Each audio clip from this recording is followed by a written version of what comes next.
જય Ganesh, happy morning. કેમ છો બધા? આજે આપણે ચર્ચા કરીશું કે આપણા સગાવાલા, ઈષ્ટ મિત્રો, આપણા કુટુંબીજનો અને આપણે જ્યાં નોકરી કે વ્યવસાય કરતા હોય ત્યાં આપણી આજુબાજુ જે વ્યક્તિઓ હોય એ લોકો પાસેથી શું લેવું અને શું ના લેવું, એના માટે અમુક નિયમો છે, એવું તમને જણાવીશ. આ દુનિયામાં એક સર્વસામાન્ય નિયમ છે કે જે વ્યક્તિ પાસે જે હોય તે વ્યક્તિ તે જ વસ્તુ આપે. દાખલા તરીકે જેની પાસે પુષ્કળ અઢળક ધન દોલત હોય તે બધાને ધન દોલત વહેંચતો રહે એ વ્યક્તિ. જેની પાસે જ્ઞાન હોય, નોલેજ હોય, એ દરેકને નોલેજ આપે, જ્ઞાન આપે. જેની પાસે સુખ, શાંતિ ને સમૃદ્ધિ હોય એ દરેકને સુખ, શાંતિ ને સમૃદ્ધિ વહેંચે. એવી જ રીતે જે વ્યક્તિ દુઃખી હોય એ બીજા લોકોને પણ દુઃખી કરે. જે પરપીડન વૃત્તિવાળું વ્યક્તિ હોય એ બીજાને પીડા આપે. જે વ્યક્તિ ઈર્ષાથી ભરેલું હોય એ બીજા વ્યક્તિઓ પ્રત્યે ઈર્ષા કરે.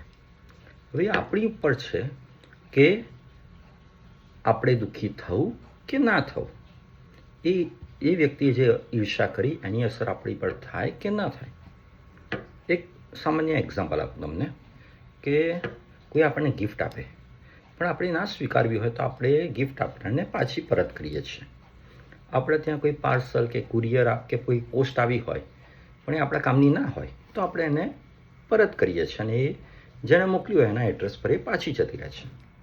મહાભારત અને રામાયણના યુદ્ધમાં પણ આપણે જોયું હશે કે જ્યારે દુશ્મન લશ્કરવાળા તીરોનો, બાણોનો વરસાદ કરતા હતા ત્યારે રામની સેના અને પાંડવોની સેનાએ પોતાની આજુબાજુ એક સુરક્ષા કવચ તૈયાર કરી દીધું હતું કે જેથી કરીને એ બધા બાણ પાછા દુશ્મનના લશ્કરમાં પાછા જાય. તેવી જ રીતે આપણે પણ આપણી આજુબાજુ એક ઓરા, એક સુરક્ષા કવચ તૈયાર કરવાનું છે જેથી કરીને કોઈ પણ વ્યક્તિ આપણને દુઃખી કરવા માંગે, આપણને આપણી ઈર્ષા કરે પણ એની લગીરે આપણી પર અસર થવી ન જોઈએ. અને આપણા જે વિકાસ માટે, આપણી સફળતા માટે, આપણા ગ્રોથ માટે, આપણા ઉદ્ધાર માટે આપણે જે પ્રવૃત્તિ કરીએ છીએ એ નિરંતર આપણે કરતા રહીએ. સ્વસ્થ રહો, મસ્ત રહો, તંદુરસ્ત રહો અને આનંદમાં રહો. જય ગણેશ, હેપી મોર્નિંગ.